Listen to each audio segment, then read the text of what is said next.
לנמל התעופה בן גוריון. משה רדמן ממובילי המחאה, שלום לך, ערב טוב. ערב טוב. היו סיכומים מאוד ברורים גם לגבי המיקום של איפה אתם יכולים להיות וגם לגבי שעת הסיום של האירוע הזה, ולא עמדתם בסיכומים האלה. שני הדברים שאמרתם פשוט פייק ניוז.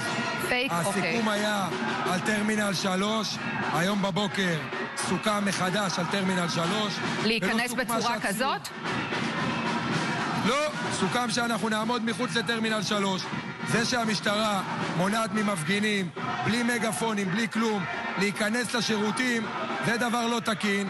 תפקידה של משטרה במדינה דמוקרטית זה לעזור למוחים למחות, לא לשרת את הקפריזות של השר לביטחון לאומני.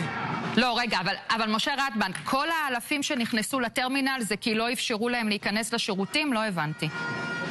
לא, אין אלפים בטרמינל. הרוב הגדול, המסה הקריטית, כמו שאתם יכולים לראות, היא מחוץ לטרמינל, משער G ועד שער 4. יש כאן למעלה מ10,000 ועוד עשרות אלפים בדרכים. יש חלק קטן שנכנס לתוך הטרמינל, זה הטפל. העיקר זה שרוטמן רוצה מחר להעביר את ביטול עילת הסבירות, והעם אומר לו, עשרות אלפים יצאו להגיד לו, לא יקרה. ישראל תישאר דמוקרטיה. אז אני מנסה להבין, משה רדמן, כי לפי מה שהבנו אתם גם התחייבתם להפסיק את זה ב7:30, 7:30 כבר עבר וזה לא יקרה. מה בעצם, איך יראה? לא היה ולא נברא. אני חלק מהסיכומים עם הממ"ז. ולא היה סיכום כזה. אז מה אתם בעצם מתכננים בהמשך הערב הזה? הרי ברור כבר שיהיו שיבושים מאוד משמעותיים בלוח הטיסות, כי עכשיו הרבה אנשים לא מצליחים לעשות צ'ק-אין, גם בגלל הכבישים החסומים וגם בגלל העמידה שלכם שם סמוך לטרמינל. מה אתם מנסים בעצם, לאן ללכת להמשך הערב הזה? אז קודם כל חשוב להגיד שאנחנו ניסינו למנוע את זה.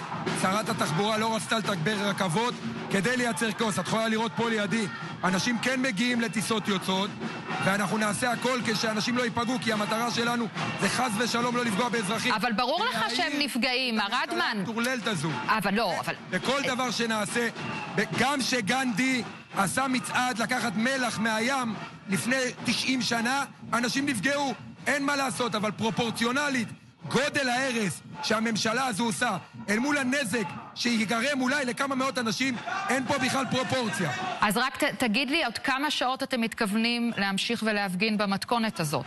תלוי כמובן גם איך המשטרה תפנה אתכם. אנחנו מפגינים, אנחנו נמשיך. הם יכולים, את יודעת, בסוף במדינה דמוקרטית מותר לנו להפגין בהתאם לסיכומים. מפה אנחנו נלך לעזור לאחים ואחיות שלנו שנעצרו, ואני גם קורא לכל מי שלא יכול לבוא לפה, צאו להפגין בצורה לא אלימה, בצורה חוקית, תצאו להפגין. רוטמן רוצה להעביר את החוק בוועדה מחר. זה קורה, לא מחרתיים, לא שבוע הבא, מחר. הנקודה הזאת ברורה. משה רדמן ממובילי המחאה, עכשיו בנתב"ג. תודה רבה לך.